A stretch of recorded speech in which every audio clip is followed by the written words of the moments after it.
Welcome, everybody, to Shoot the Gap, the IDP Fantasy Football podcast here at Fantasy in Frames. And gentlemen, I told you I'd eventually get the video at the end of the opening credits to include all of us. I know so far this season it's only been JT on the screen, so I went back, I clipped some video, and so now we are all represented on the Shoot the Gap podcast in our intro video. So yay for that.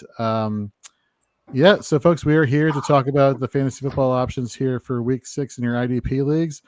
Before we get into all that, let's go around the frames and just see how everyone's doing today. JT, let's start with you.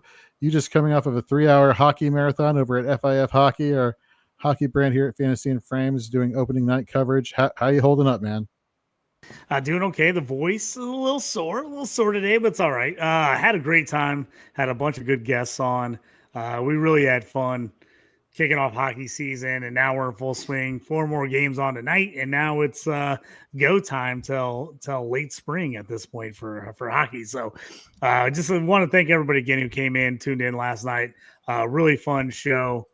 Second time we've done the live show, opening up for hockey. So it was great. Thank you, Jorge, for joining and helping behind the scenes, as well as we had a bunch of guests and people popping in and out all night. Yeah, I only contributed 1990s references to hockey because that's all I remember. So I apologize. You know, the most recent hockey reference I gave was talking about Ray Bork for the Colorado Avalanche winning the Stanley Cup Finals. So that tells you where my level of hockey fandom's at. So, but we're trying to get back into it. Steve, how you doing today? Good. I actually got 2 things going on. What's going on? I am going to be going to a wedding, my wife's sister's wedding. And the father died earlier this year, so I'll be walking down the aisle and I'll be doing the speech, giving away the bride. Never done that before. It's big. Saturday. I do not have my speech prepared. You guys know me. I'm not shy. So if anybody wants to add to this, anybody that's in the comments, write something. If I end up using it, I'll send you an IDP Hunter water bottle. But yeah, this is a big time in their life. You know, my kids aren't old enough to walk them down, but I'll be walking someone down the aisle. So I just think that's momentous. Just do half a dozen shots of tequila and wing it, man. You'll be fine. Oh, I shall. I usually do. And then the second thing, this is an epic deal, pun intended. Epic's in the chat. Yep. After the show, I have the YouTube. I have the. Yep. Connection is fading just as he's having this awesome take. We'll bring you back, Steve. Just give us 1 second. You guys want to come on after? Come on. So we missed everything you just said because the internet kind of froze there for a second. Oh, no. So I hope it wasn't like, you rehearsed this forever and then it's like, nothing came through. Yep. Oh, I was going to say after the show, 10:15 on my YouTube channel, the IDP Center, we're going to have the fantasy sports doctor come on. We're going to talk about sports injuries as well as the week. So check that out. It's going to be exciting. So so still cutting in and out, but from when we gather, you're going to have the fantasy sports doctor on, talk about some injuries as well as some football stuff heading in to week 6 here in the fantasy football world. Yep, and he's gone. So there we go. Well, it's just the 3 of us. And so fitting that we come back to the last person around the frames. Gary, how are you doing, Godfather? Oh, not dying of COVID anymore. So that's good. That's good. That's a start. Oh, and I'm still coughing a little bit and congested. And, oh man, it just won't die. I mean, it's not that I was ever really that sick, but it just won't go away. I can understand that. I had the COVID originally when it came out, and I was the same way. It was like I wasn't like real sick, but I was like, man, I just had no energy, just coughed forever, had a hard time breathing. It was like a month. It just like would not go away. So I know how you feel there. Yeah, I was lucky to miss it until this past April. Perfect timing when I had the week off at the beginning of April, and that's the week that I get it. And I'm like, I get to spend all this time with my baby. Fantastic. You have COVID. Fudge, but I digress. Yes, it sucks. Welcome Brandon in the chat as always. Rumor Trevor Lawrence beating the Chiefs was all AI. Well, if it was damn good AI. Let me just put it like that because that was pretty awesome watching that game and seeing seeing there was so much goodness both on the IDP side of the ball and on the offensive side of the ball on Monday Night Football. It was just that's one of those games you just what the hell has gotten into Devin Lloyd? High quality H2O. They're near. All it took was me to talk a little smack about him. I was like, how I've been way down on him forever on this show, and then all of a sudden I'm like, well, he's kind of starting to make me a believer, and then all of a sudden he's exploding. He's got what 4 interceptions in 5 games. It's been wild, absolutely wild. And I was gonna say with the T-Law thing, I know we're gonna talk about here in a moment with Nick Bolton, my boy Nick Bolton punching it out. I was like, I love it for IDP because I have him in a ton of leagues, but I'm like, oh, I really needed T-Law to score that touchdown. So the fact that he got it later ended up saving me in a lot of leagues. So yes, we got Moggs in the chat. Where are we going here? Okay, Steve is gone. Moggs in the chat, and just like that, we're back. Yes, we are back. God damn it, Steve! Make up your mind. I don't know. Steve's in and out. He's in and out. He's like he's the Flash. You don't know where he's going. Don't know where I want to be. He's like, I don't know what to do with my hands, like Ricky Bobby. But anywho, so yeah, everybody, thanks. He says epic fail here. The Jags defense this year was, by the way, epic fail. Ever since you taught us that was what your name stood for, every fantasy and frame show I listen to or go to where they still don't know what that means, it's fun watching them squirm trying to figure out. You guys didn't know that's what. No, we had to ask him, like, what was it? I didn't know either. Yeah. I mean, I'm old and I figured it out. Jesus. Gary's back. Gary, this is what happens when you're not on the show for a couple weeks. We got to start asking other people questions. We're totally lost. We don't know what's your name? What does it mean? Yes. Three pictures? No, that's exactly what it was like. We literally had three pick fail. Three pictures on OnlyFans. 3 pick fail. Exactly. All right, folks, let's get into some news and notes.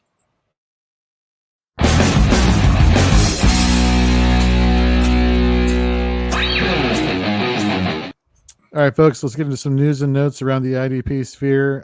Kyle Hamilton today was reported being at practice for the Baltimore Ravens the day after the Ravens traded for for Rams, Chargers safety, Aloy Gilman. Steve, you and I were talking a little bit earlier today that, with Gilman coming over, and this is pre-reports of Hamilton going to practice today, that, what does this mean for Gilman? And most importantly, what did it mean for Malachi Starks, given how Starks' box snaps have been through the roof? But now with the talk of Hamilton practicing and potentially coming back this week, I feel like this Gilman trade now is more of like, okay, he's a depth piece person for this secondary, and Starks is going to stay in the role he currently was, in Hamilton will kind of resume box roll duties. Is that your assessment there, or do you have a different take? Yeah, Gilman is like a good old fashioned. He can log you some 3-down play if you need it. But yeah, he's a depth piece. They want to play 3 safeties, fine. But yeah, we know the 2 safeties there with Baltimore. Staying there in Baltimore and Charm City, which did we go on this show, JT, and talk about how dare they call Baltimore Charm City? Was that the show we had the rant on last week, or was it the Dynasty? Yeah, we were talking about that. A bunch of people were saying something about that. Yeah, just. All right, staying in Baltimore, Roquan Smith is likely out another week with a hamstring injury, which means everybody's new favorite linebacker, Teddy Buchanan, will have a full percentage of snaps at his disposal to make IDP managers very happy. 15 total tackles last week versus Houston, FYI. Tyrell Dodson, speaking of everybody's favorite linebacker for IDP of the Miami Dolphins, is in the concussion protocol and is looking like he's likely out for week 6 as his official designation is doubtful. Excuse me. TJ Edwards, looking like he may make his return to the field this Monday night versus my Washington Commanders, thus sinking the value of Noah Sewell, who had been coming on in replacement of him lately. Gary, you've been around the cooler for a long time, the water cooler for a long time. Even though if TJ Edwards does come back, are we completely writing off Sewell as having some type of LB3, LB4 relevance just because they may want to work Edwards back? Or do you feel like if Edwards is coming back, he's coming back to a full workload? I think he might see Edwards' snaps scaled back a little bit in this one because he's missed all, but I think he played 30 snaps in one game before he re-aggravated the hamstring injury that he suffered over the summer. So I would think they would want to be at least somewhat conservative. You don't want any part of either one of them this week. It's a Monday night game. So you're not going to know. We may not know until Monday evening if Edwards is going to be active. And even if he is, you don't know what kind of snap share he's going to have. So if you've got Edwards, staple him to your bench. If you've got Sewell, staple him to your bench. Worry about whether Sewell's going to have any value in week 7, because we'll know next Tuesday. If we look at the snap share and it's 70-30 Edwards, it's not looking good for Sewell. And that's probably at some point they're going to want Edwards back out there. Not that Sewell has played badly. It's just Edwards is a better player. And the money goes toward, follow the money also. That doesn't hurt. Yeah, exactly. We got Summer back in the chat. What's up, Summer? So I'm going to read your question, but then I'm going to tell you why we're not going to answer it right away. Trust me, there's a good reason. She says, just curious to get your thoughts on Tyke versus Deshaun Elliott this week and then rest of the season as well. Also, who is better rest of the season, Xavier McKinney or Jaquan Brisker? All of those players, well, except McKinney, all of those players we're going to be talking about during our plays and fades segment. So we kind of don't want to give all of that away. So hopefully you stick around with us. If you are in need of an immediate answer, though, and you can't wait, reach out to us on our Twitter handles, and we'll be able to give you some. McKinney's the least valuable guy of the bunch. There you go. See, we saved you some time there. So, but we definitely have some thoughts on all those other defensive backs as we get into the show. But seriously, stay tuned. We really appreciate you being on here as always. Continuing on, Julian Love and Devin Witherspoon of the Seahawks did not participate in practice today. One dealing with a hamstring, the other dealing with a knee injury. This is something to definitely pay attention to. Safety last week, Ty Okada filled in for Julian Love, playing over Nick Emenwari in terms of snap percentage. Played, a lot in the box, close to the line of scrimmage, helping out and run support. But he also played a large percentage of snaps at free safety, which kind of, in my opinion, makes him a non-start option just because of the more of the coverage snaps, at free safety. I don't know. That I want people who are closer to the line of scrimmage more often than not. Now one has to wonder here with Emenwari, being that guy that we were all super excited about as being the guy who's going to eventually be the one closer to the line of scrimmage this past offseason. What does he got to do? Reports coming out today that he's dealing with an injury. That's not a good start. JT, what are your thoughts on Emenwari? If you were in an IDP league with a large bench, are you holding him? Or are you trying to say, are you moving on from him? Like, obviously, Okada is probably not somebody that you're like, ooh, I got to go get me some of that, because eventually Julian Love's going to be back, right? So I'm curious to get your thoughts on Emenwari. Yeah, for Dynasty, I love Emenwari. He was one of my favorite guys in the draft. I figure it would take him a little time to adjust the NFL game. Redraft, I'm way lower on him in redraft, at least especially for this year. He's just a guy, the way they ran their defense at South Carolina, he's just a guy you knew was going to take some time to adjust and figure out how to play the safety position. To me, he's already a guy I'm eyeing as a second-year breakout for next year. So if you have some people that are already down on him, I would look to acquire. If you see somebody crazily drop him, which I saw in one of my leagues this last week, he's a guy I think is going to possibly have a big year next year. Obviously, behind Love right now, it's tough. Redraft, though, even if he gets PT, I'm not sure he's a guy that's going to give you a lot this year. So I'm probably out on Emenwari for redraft this year. Well, that makes a lot of sense. All right, folks. Well, that's going to do it for news and notes. Let's get into our Money Mirage segment.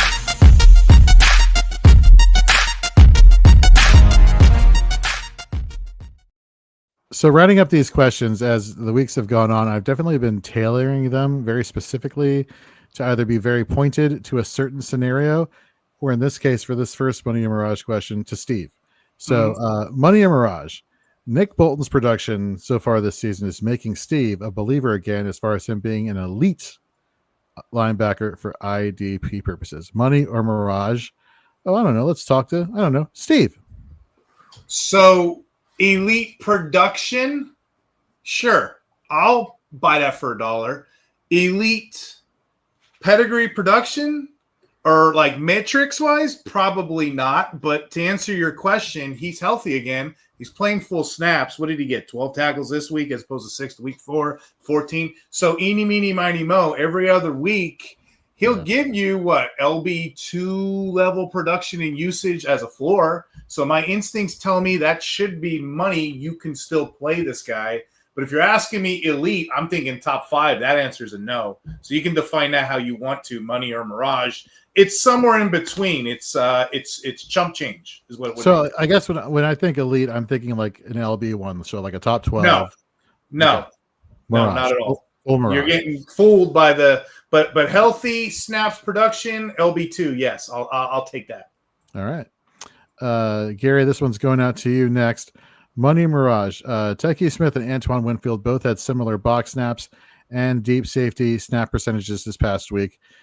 Money Mirage, this is nothing to concern yourself with going forward. Tyke Smith is still the defensive back you want to roster on your IDB team.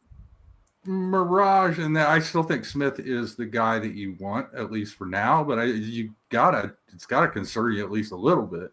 Now, granted, that was a wild game with Seattle. I mean, those offenses were back and forth, up and down the field.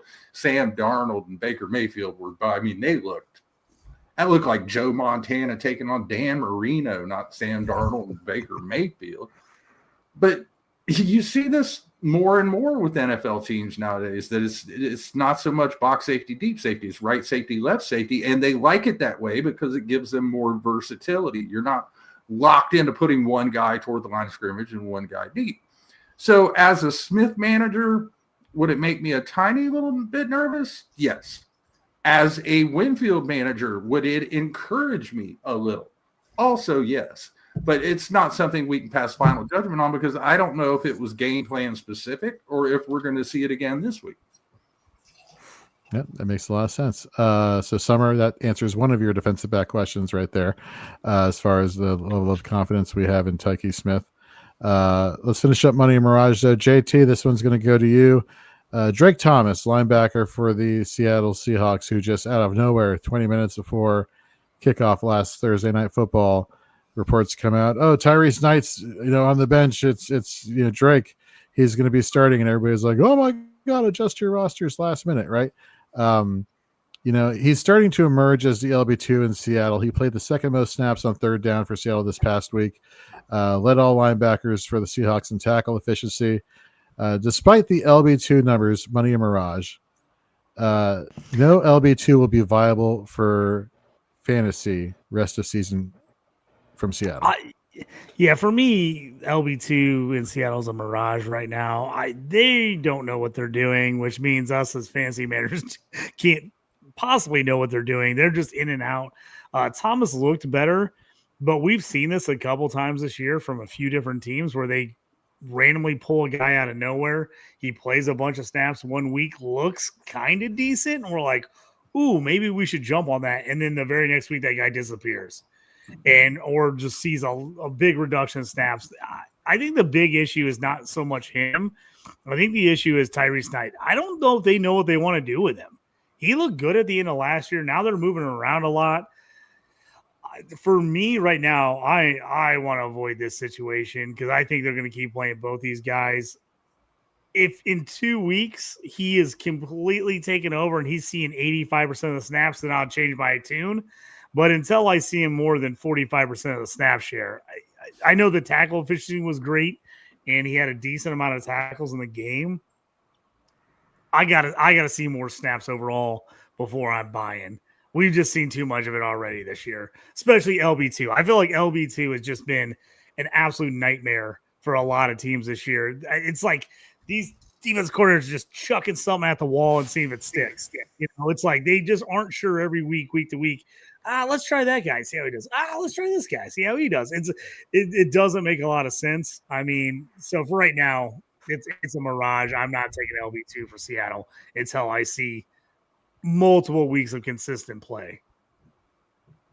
All right, so I'll take that as saying that JT hates all Seattle Seahawks linebackers. I can understand, and I hates all actually the like the fan base Seahawks as well. defense this year. I think their defense is really good if they can stay healthy. I really like this unit. It's just they've Right. had to make a ton of adjustments because of injuries. And I see you got the Seahawks jersey on, which is phenomenal. Repping Bobby Wagner back in the day. Yeah, you gotta love it. So, but also real quick, I know this is not a jersey show, but shout out to the uniform matchup. Bucks Seattle this weekend. Absolutely phenomenal matchup. I mean, there's a Broncos Eagles totally butchered. They could have had another great matchup with the Kelly green and the orange and light blue helmet, but they blew it. Seattle, Tampa, man. And you don't usually see the team go road throwbacks like Tampa did. Those were great. The all whites were great. Absolutely loved it. Just had to throw my 2 cents on there. I'm a huge jersey guy, so I thought that was already a good game, but the jerseys made it an epic game. Yeah, I always like to rotate some of my jerseys that are above my head right here after the season starts, and the throwback Seahawks jersey, that color of blue is very, very bold, and getting like a JSN jersey may not be always makes me think of Steve Largent. Yes. Old school Steve Largent, Dave Craig era. Who was Jim Warner, the running back. Yep, absolutely. That's who Brian Bosworth. I'm kidding. Back in the day. So I think that's super underrated. That old look for them. Like now that they've kind of brightened up the colors a little bit from like the 80s, it's like, ooh, it really pops. You get that green that really pops. That royal blue really is nice. I really love those old school unis. They look so good. The same thing with Tampa jerseys. Like when I was a kid, I looked at them. I didn't really like them, but now they have just enough that they pop really nice. And it's like, oh, all of a sudden I'm like, man, those are way cooler than I remember when I was a kid. I like them a lot more now. Yeah, I'm just glad we don't have to see the Seahawks all neon green jerseys anymore, because those were just looking at them, like my eyesight was starting. Dude, those were hard on the eyes. I'm not even gonna lie. They were hard on the eyes watching games when that neon green. Yeah, those are dark times in bright uniforms. Before we get to our plays and fade segment, that's just want to give a shout out to all the good people over at Trophy Smack. If you use the promo code Fantasy and Frames 10, the number 10, you'll get 10% off of anything they have in stock: belts, rings, trophies, you name it.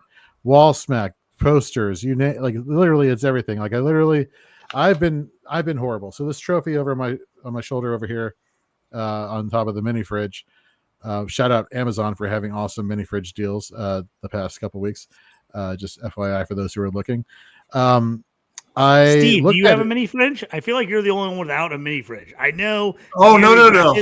Oh, you got one down there? Oh, we're all in the mix.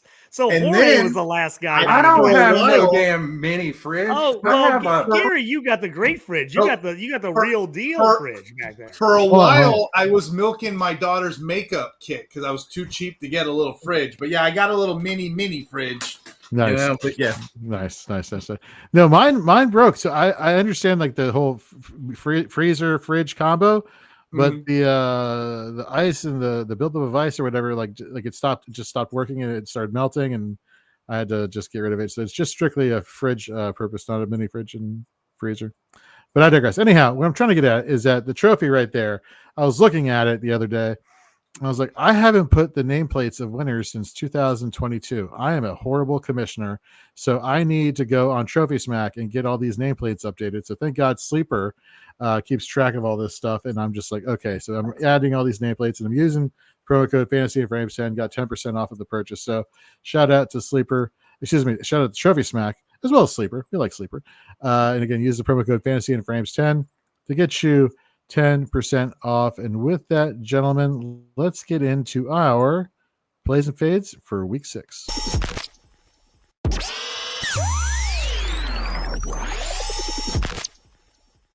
All right, folks, so we've been doing this for the past few weeks, so it's kind of becoming second nature. But for those of you who do not know the rules here, so for our plays for defensive linemen, we like to look at defensive linemen outside the top 12 in Fantasy Pros ECR. For linebackers, outside the top 24 for the week, as well as defensive backs outside the top 12. So just pay attention to there as we go through our list of defensive linemen, linebackers, and defensive backs. We'll start with the plays. We'll end with, the fades because we want to be Debbie Downers, but then we'll bring it right back up with Stack Lunch after this. Let's start with defensive linemen. Let me get things going here. I am looking forward to this Broncos and Jets game from an IDP perspective.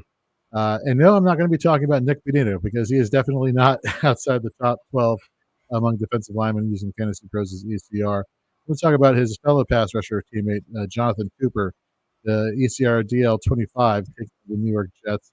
Per NFL Next Gen stats, the New York Jets have been number one in QB pressure rate allowed, number 6 in sack conversion rate allowed, 7th in sacks allowed, and are 8th in blitz rate faced on the season. Conversely, I know I just threw a lot of stats at you there. Conversely, the Broncos are the number one team in getting sacks.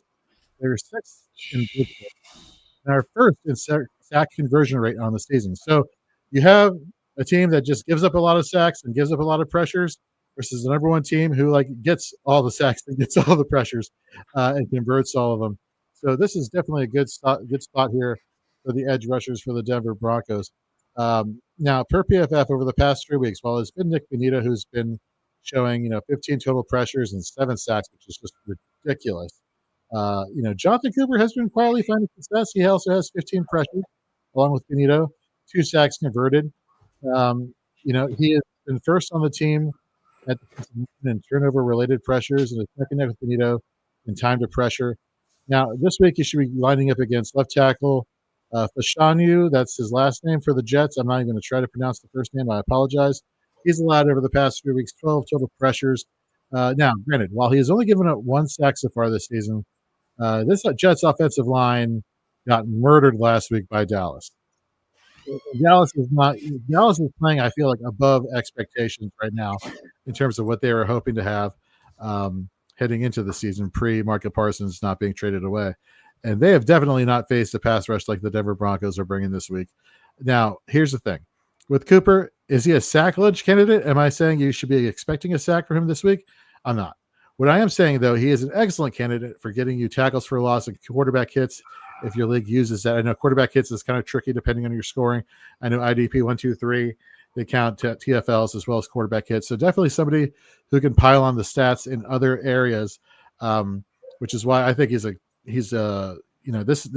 fact that the quarterback hits are going to be there, the pressures are going to be there, the tackles for a loss upside will definitely help to compensate for something else that's kind of a negative for Cooper, which is a low tackle floor. So all in all, I think he's an excellent IDP flex play for week 6. If I had to give you a ranking there, I think he's a high DL3 with mid to high DL2 upside this week. And with that, let's go to Steve. Steve, who is your play at defensive line for the week? And your rankings are spot on, sir. Shout out to Jorge with the top. What are you ranked 4th this week for IDP, sir? Yes, Congratulations. Sir. Thank you. My guy I'm going to go with Byron Young, LB13 Fantasy Pros. That's way too low. He's tier 1. He's on pace right now. You ready for this? Full 18-game season, 100.8 tackles, 19.8 sacks for a season. Now, he's going to slow down, but still, that's friggin' ridiculous. 28 tackles, 5.5 sacks. That's all I need to say there. But you know what the really story is here? Shout out to our dear friend, Gary Davenport. He is an IDP sorcerer. We're talking about this guy finally in week 6. He was talking about week 1. He was talking about him in the preseason. You are a sorcerer, sir. You're like the IDP boogeyman. I'm afraid to play you in this sack lunch. I kind of want to check under my bed, grab my rosary, say my prayers. This guy is just pulling stuff out his tail. I don't know. What's the song? 1, 2. Gary's coming for you. 3, 4, lock your doors. 5, 6, grab your crucifix. Brian Young is way too low. Fantasy Pros does not catch up yet. They need the message. They need to telegram Gary Davenport right now, the sorcerer, the king of this thing, because I did not see this coming at all. And here we are in friggin' week 6, and now I'm just finally getting to this conclusion. Gary, any response to the shout out there with the Byron Young love? I'm ranking Young ahead of Jared Verse right now, and that's no knock on Jared Verse. It's just, Isn't that crazy? I didn't think Byron Young was going to do this. I just thought Byron Young was a nice because he put up similar numbers to what Verse did last year. and just everyone ignored him. And but you were the first man on the moon. You were the first step. So kudos to you. Oh, I've got shares of Byron Young all over the place, and so far I'm pretty happy with that. As you should be. Speaking of happy, JT, why should fantasy managers be happy to play your guy this week at defensive line? So this is got to be, if you took him in your draft, you were expecting him to be pretty much a week-to-week starter. He has not been good. Finally picked it up last week. Greg Rousseau for Buffalo, 70% of snaps. Finally got his first sack of the year. It looks like he's turning the corner. Last year he was that top 10 defensive end.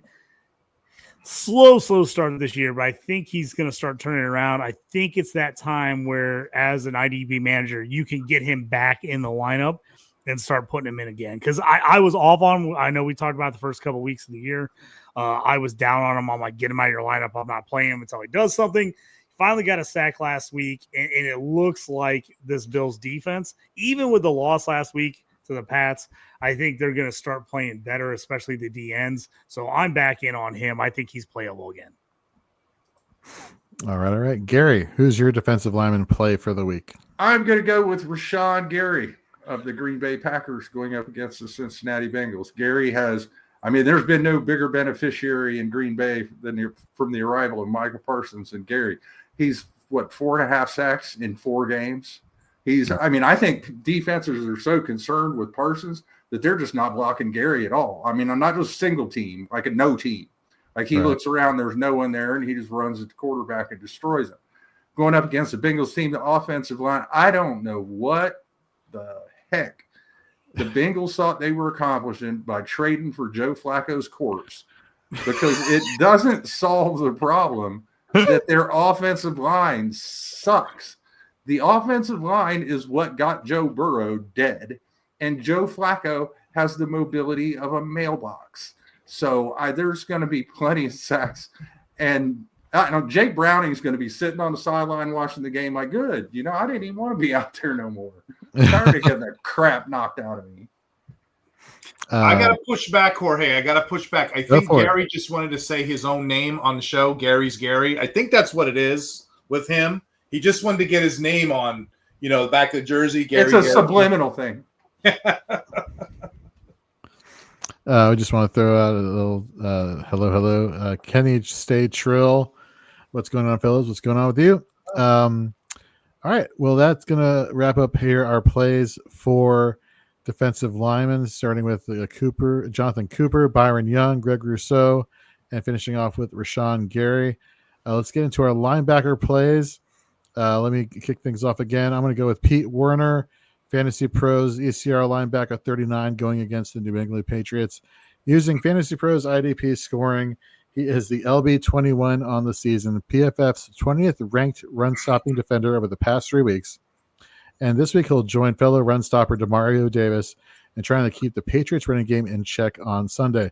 Over the past 3 weeks, Werner has been borderline elite in tackle efficiency with 17.7% tackle rate, going up against running backs and other skill players on this offense. Werner is in a great spot to have a good week for fantasy managers. Fun fact, Drake May has the most pass attempts with an pass attempts of passes between 10 and 19 yards, with on average an ADOT of 4.7, between 0 and 9 yards, with an average depth of target of 4.7 yards. Werner is tied for first in the league with the lowest average depth of tackle. This is like putting, a skill player in the sweet spot of where Pete Werner lies on the football field. So exactly, you have Werner helping out against run D.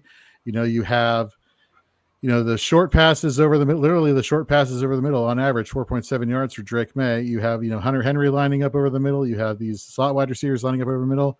This is right in Pete Werner's wheelhouse. So he's definitely in line, not only to get you some tackles, both playing against the run, but in coverage as well. So all wheels up here this week, Pete Werner versus the Patriots.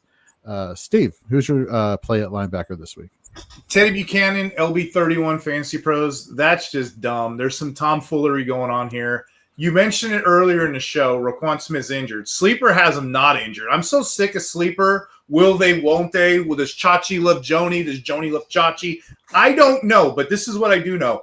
Grade 2 hamstring strain. He's not playing this week. He's going to be out at least a couple weeks. If so, the new green dot is Teddy Buchanan. LB1 Kenny, and even if he was an LB2, he's still going to have value, better than 31. But last week, 100% snaps, 15 tackle performance. That's better than what they got him listed as, so he's my play.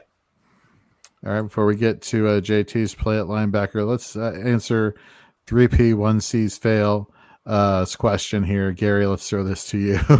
Would you rather have Josh Sweat or Leonard Williams in redraft rest of season? Oof. Yeah, that's an enthusiastic choice. I'll take Sweat because I tend to defer to the edge rushers in a situation like that, but honestly, I'm not crazy about either one. So at some point, it's a thing where you might pick up a guy for a week or two and then kind of rotate.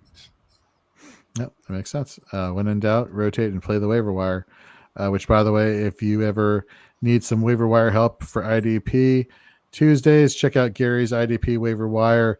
Comes out over at fantasyandframes.com each and every week. So thank you very much, Godfather, for all the hard work you put into that weekly. All right, JT, your linebacker play for week 6. So this one's going to seem a little bit out there. Didn't have a fantastic week last week, but I'm kind of trying to look in the future at what Carolina is trying to do here. My boy Christian Roseboom lost the green dot last week. Rough for him.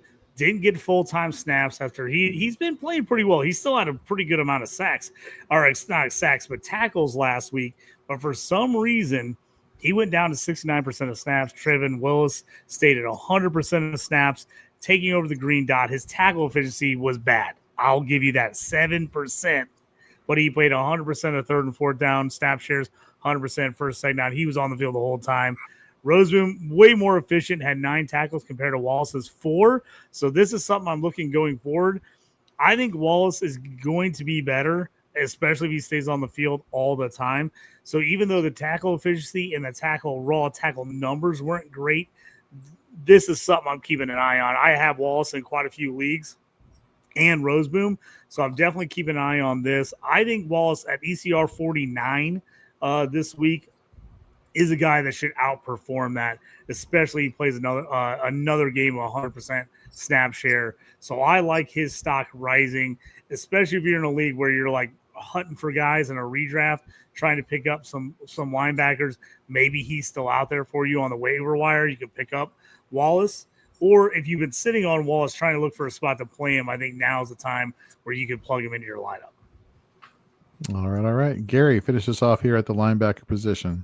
I don't know what the hell the Panthers are doing at linebacker. 2 weeks ago, they're like, nope, Wallace, you suck. Sit down. Now they're like, here, have the helmet communicator. You're our guy. Quay Walker, I'm going back to Green Bay. Quay Walker. I believe he is ranked outside the top 24. I want to say it's like 30. Which him and Edrin Cooper are, which is crazy. Yeah. The Bengals offense is trash. Joe Flacco's arrival is not going to help that. But every year there is a matchup or two that for whatever reason, either an offense that just moves up down the field at will, doesn't give up fantasy points for worth a damn, or an offense that can't do anything, gives up fantasy points to a position in bunches. That the latter is the case this year with the Bengals. They are second in fantasy points per game allowed to linebackers.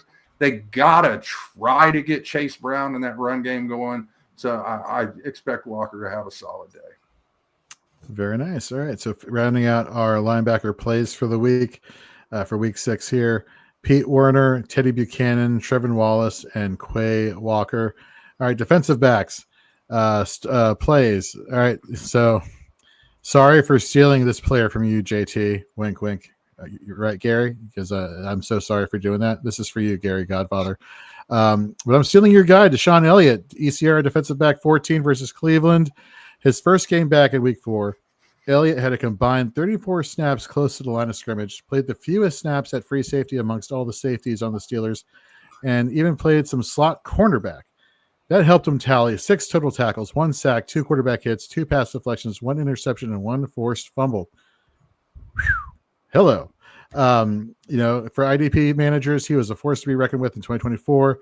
And then coming back, playing, was it London? Was it London? And they were playing against the Browns. I forget which city they were playing in, but he came back with a vengeance. Clearly, now chances are in some of the more casual IDP leagues, people may have dropped him because it's like, oh, it's a 1 week sample, and now he's on bye, and I need to fill in a roster spot. If he is available, barring any health issues going forward, I believe he is a set it and forget it DB1 rest of season for fantasy managers. So you're definitely wanting to play Deshaun Elliott, especially versus Cleveland.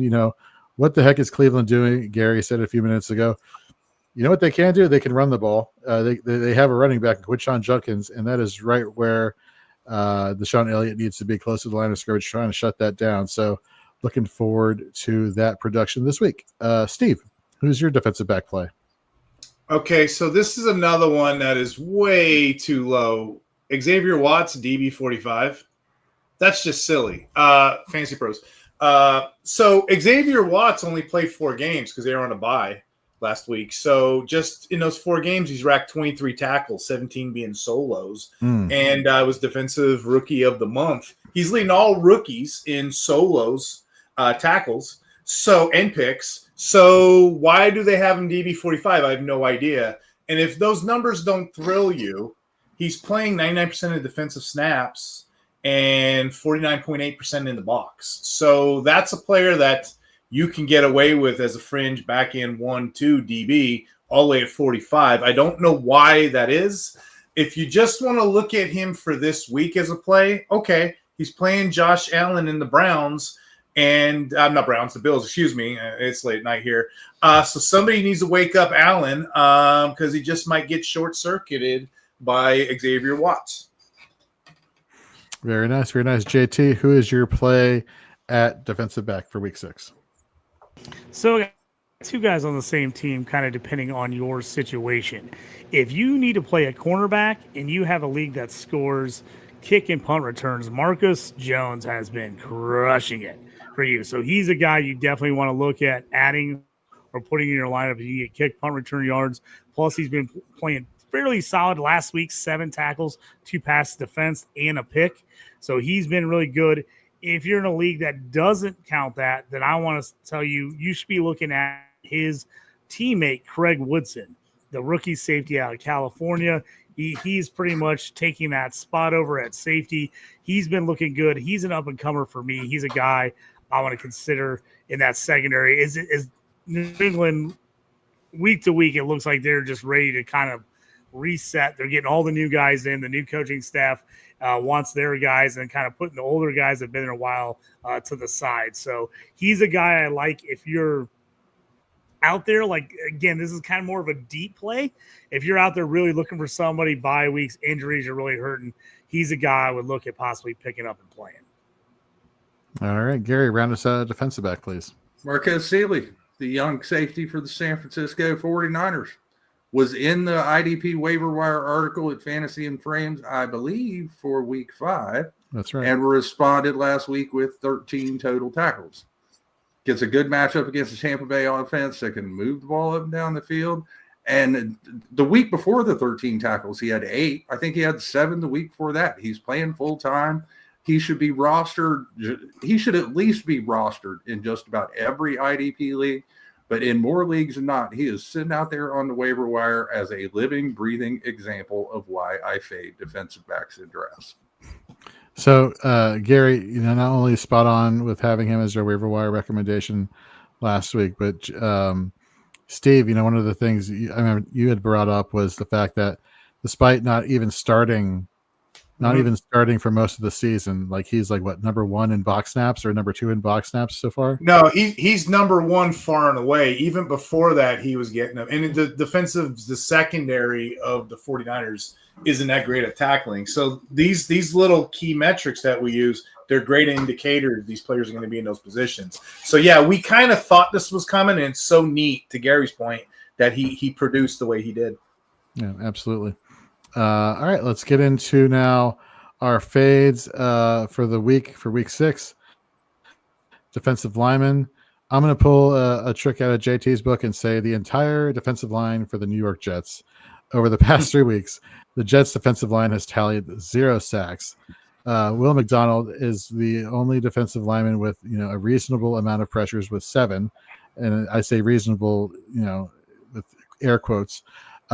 He's only had a pressure rate these past 3 weeks of 11.9, which by 2024 standards would have been considered slightly above average, as the average was 11.2 for edge rushers. Yet he has a missed tackle rate of 37.5%. So here's the thing. People will ask, well, why are you so concerned with a tackle rate for a defensive lineman? Well, it's because if a defensive lineman doesn't hit home and they don't get your tackles, this is what they're getting at, bupkis, or very darn close to it. So the fact that he's not getting you a lot of tackles and he's been playing subpar, they haven't been getting any sacks, and they're going against this offensive line that's one of the best graded pass blocking units for PFF in the NFL. Will McDonald this week, bad. Stay away. Steve, who's your favorite defensive line? Yeah, Chris Jones. He has a tendency of taking plays off and being disinterested. Just for the audience out there, I just retweeted. I put it on Fantasy and Frames Twitter feed. So go ahead and check out what I just sent. It's just the play, that final play of the drive when Trevor Lawrence was stumbling, running. Go check out Chris Jones, and that should tell you enough why I'm fading him. If you need a little more, he's only had 7 tackles and a sack in 5 games. You guys can do better out there. Trust me. Turn the page on Chris Jones. Yeah, I won't give away what the tweet is, but I saw that on Monday, and I'm just like, dude, come on. JT, who is your fade at defensive lineman this week? So the stats in the last couple of weeks tell you should be taking a New Orleans Saints defensive lineman this week, right?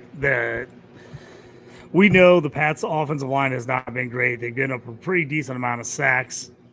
If I have Carl Granderson, I'm considering playing him, but I'm not getting crazy and playing any of the other guys. Even though it looks like the Pats' offensive line is pretty bad and they're bound to give up some sacks, I'm not sold on all these guys. Cameron Jordan's not been great. Brian Breezy, if you're playing a defensive tackle, has gotten like a sack and a pass defense the last 2 weeks. So if you were playing a D tackle, you got a little bit of something. So you might be kind of getting intrigued and be like, oh, maybe he is worth a play. Yeah, I still don't think so. So if I had to, because I was super short on guys, Carl Granderson, I would play. But even though the numbers dictate you should play someone, from the Saints defense, I don't like the D-line this week. I like the linebackers better. I think you're better shot at getting a sack from either a Pete Werner or Demario Davis or one of the defensive backs on a blitz than you are from the D-line this week from the Saints. All right. Gary, round us out here at defensive line for fades. Josh Sweat, Arizona Cardinals. While I greatly appreciate the 2 sacks he got me last week in sack lunch in a favorable matchup, this week is the polar opposite. Going up against the Indianapolis Colts and the golden god that is Daniel Jones. Daniel Jones does not get sacked. Daniel Jones sacks people. He's only been dropped. Daniel Jones has been dropped 4 times in 5 games, legitimately. Defensive linemen run up at him, and Daniel Jones is like, what? And they just turn around and run away. So that's what Josh Sweat might pee himself if Daniel Jones tries to crane kick him or something. You never do not mess with Indiana Jones, Jack. You get whipped. Look at you. That was very nicely done. Do not mess with Indiana Jones. You'll get whipped. That was very nicely done, Gary. All right, folks, let's get into the linebacker fades. And I just want to bring up this awesome plaque from over at Dynasty Decks, which if you use the promo code FRAMES, you get $5 off. Very cool Dynasty deck. Week 2023, my IDP only Dynasty League. I don't know if you could see the name of the person that I defeated. I just want to put that out there in case he's watching or listening. I just defeated that guy, so just shout out to that guy. My MVP for the season was Cody Barton. I can tell you right now, he is not my hero anymore. He should not be your hero on your IDP rosters right now. He has a 10.7% tackle rate over the past 3 weeks. That is far from the what I like to say, the inconsistent spurts. Like he more often than not, he would hit home for you for IDP purposes. But you're not even getting that. And by far, Cedric Gray the past few weeks is by far outplayed Cody Barton to the point where I'm not even, wherever I have Cody Barton, I'm playing somebody else. If I have an IDP flex position and that's where Cody Barton's been going, I'd want to look for somebody else, to be honest with you. Give me a high tackle for a defensive back off the waiver wire. I'm all out on Cody Barton this week. Do not play him. He's definitely a fade at linebacker for you. If you have Cedric Gray, be very, very happy you're able to pick him off of waivers. Unless you knew before the season started that, that's Cedric Gray from North Carolina. This is going to be it. He's going to come around in week 3, week 4, week 5. You'll see. In which case, tell me the lottery numbers for this week because I would like to know them as well. Steve, let's get into the linebacker for you. That's a fade for week 6. Sure. Frankie Lavu. Old Frankie goes to Hollywood. Relax, don't do it. When you want to sack to it, okay? I got to watch what I say about this guy because I know you guys love this guy. You love this guy. I don't. Let's see what I want to say. He's the second most pass rush linebacker in the entire NFL next to Parsons, of course, but he only has 1 sack in 5 games. What else do I want to say? He's got a 9% tackle efficiency rate. That's on the level of defensive backs, guys. So he's not a good tackler. So what happens when he doesn't get these sacks? I'll tell you what happens. Last week he had 4 tackles, 0 sacks. No, thank you. I can do better. So I'm going to pass on Frankie goes to Hollywood. All right, JT. That was a total shot at you, by the way. I renounce any Frankie Luvu hate unless he wants to come on the podcast, in which case, woo, Frankie Luvu. Let's go. JT, who's your favorite linebacker? So we talked about it a little bit earlier in the show. We've been searching around for some of these LB2s. Who's going to be the guy that kind of takes over with these injuries and everything else is going on? My guy to avoid if you're out there searching and trying to pick somebody up is Maris Liafu for Dallas. Don't be fooled. I'm not sold on this guy. I didn't like him coming out of college. I didn't like when the Cowboys took him. I just don't think he's a very efficient player. So there's a chance Sanborn misses time. If that happens, the guy you should be eyeing is Shamar James, not Liafu, even though Liafu is the bigger name. Just had his best week of the season last week, and that's not saying much. 4 tackles was his best week of the year. If you're desperate to pick somebody up, don't make it him. Don't make that mistake. The percentages are not there. I don't want either of those guys, but if you have to make a desperation play, I'm taking Shamar James instead of him. These are some long shot plays, and this is why I'm telling people because I'm in some deep IDP leagues, and it is that time of year with the injuries and buys that you are like searching for any playable linebacker. So these are the ones you got to watch out for. Don't get suckered by a guy that had an okay game, somebody else's question when you think, oh, I'll just pick up that guy and drop somebody you shouldn't. I'm out on him. Until he proves me big time wrong, I don't see it for him as an NFL linebacker. I don't think he has a very long career. I'm out on that guy. Hopefully Sanborn plays, but if not, go the opposite route. Wow, I have never heard such disdain for a player from Notre Dame. Like, what do you got against the Fighting Irish there? I usually don't have anything against Irish, but if you looked at his metrics coming out of college, they were not great. They were really not great. Where he got drafted, I don't even know what Dallas was his girlfriend real? I don't know if he has a girlfriend, but I hope she's real. Like that is one of the craziest documentaries I've ever seen in my life, by the way. But yeah, I don't see it. I really don't. I had a couple of people in leagues with me. They're like, "Hey, should we take this guy out of Notre Dame in like rookie drafts last year?" I'm like, no. I'm like, if you looked at any of the tape on him, looked at the metrics, I'm like, he's not good.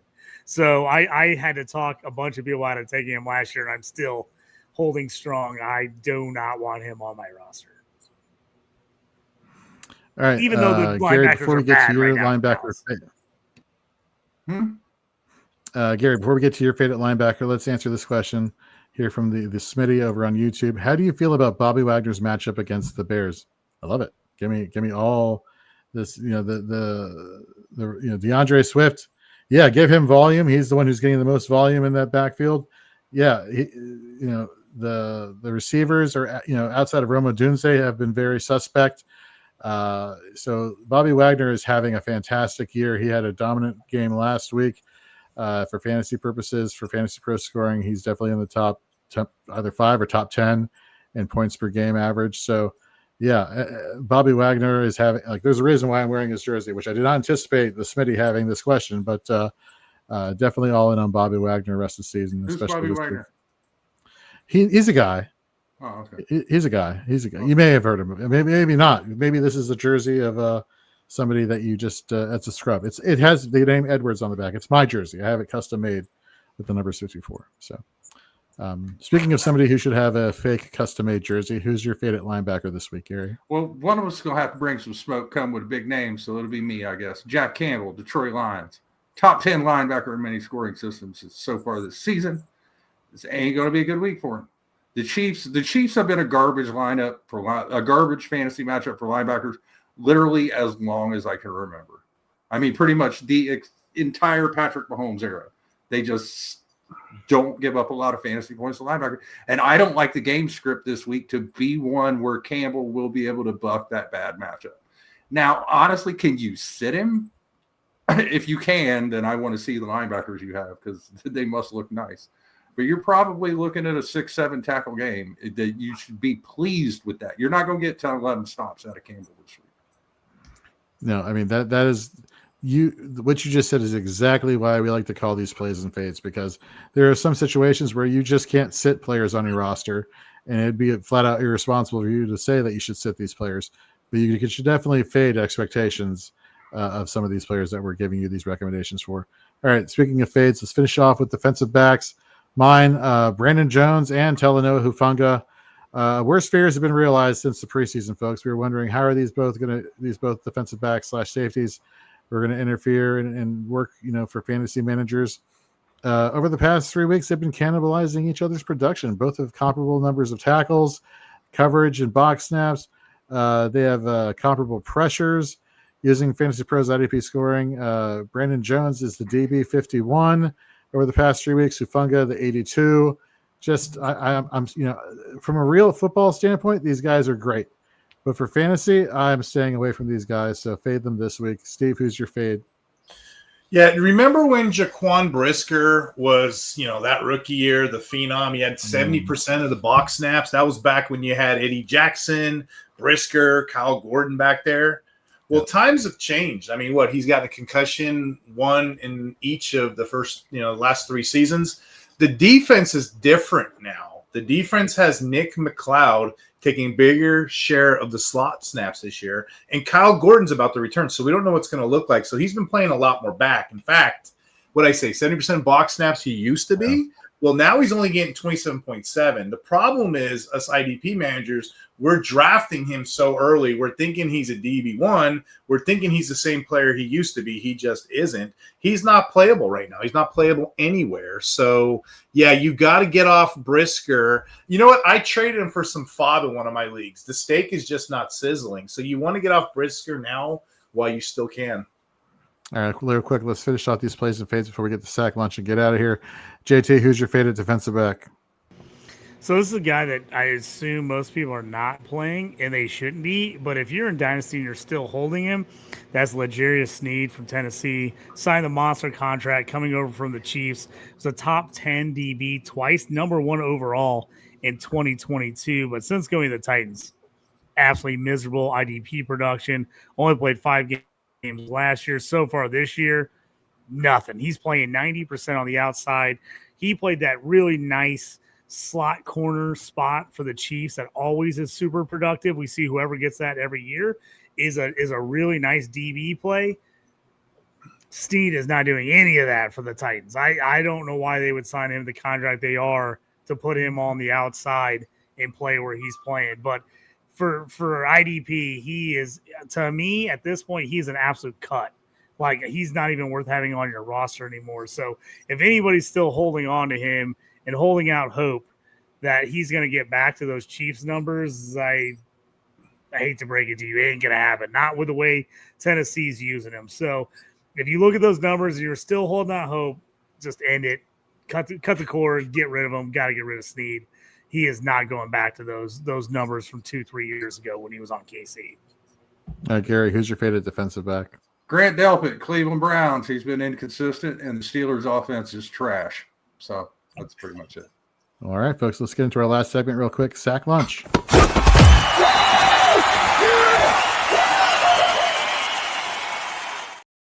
So I promised you next week we're going to have I'm going to prepare the running tally of who's doing what this week or each week so far this season and who's in the lead. For this week, let's get into each of our players that we're predicting that will have a sack this week. Mine's going to be Nick Benito for all the reasons I listed above for Jonathan Cooper, except he has double the pressure rate of Cooper and double the sack conversion rate of Cooper. So this should be a cakewalk for Nick Benito getting at least one sack this week. JT, who's your sack player of the week? So I originally wanted Max Crosby. Then I wanted Parsons, and everybody started taking all the guys I wanted. I was like, I don't want to jump on everybody else's stuff. So I'm taking Rashawn Gary, who for every reason that the Godfather said earlier, he has erupted since Parsons has come over. He all of a sudden he's the guy that everybody thought he was going to be when he got drafted originally for the Packers. So I'm all over Rashawn Gary this week. Steve, who's your sack lunch player this week? Yeah, I was going to take a player, but then Gary stole my player, so I had to change it. So now I have Max Crosby. See what I did there? Oh, yeah, you're stuck with Max Crosby, you poor guy. Allegedly. Okay, I got it backwards. All right. But yeah, Max Crosby hasn't done anything for 2 games. I'm betting the over on that. I think he's overdue for something. Pretty easy pick. Titans are the second most sacked team in the league. And their left tackle is very, very shaky per PFF. So because Gary took my player yet again, I just want to reiterate, he took my player. This is my secondary player. Hey, at least I didn't steal your hooker. This is true. There is no hooker stealing going on so far since JT stole hookers. Yeah, okay. Hooker, excuse me, singular. Gary, who's your sack lunch of the week? Well, I think JT's trying to Jedi mind trick me with the Rashawn Gary thing because I'm on Mike. I'm gonna roll with Mike Parsons. I almost went with Gary, but Micah hasn't put up the number. I mean, his impact has been great, but the numbers have not necessarily been so far. He's had that bye week to acclimate a little bit more to a team that he joined just before the season.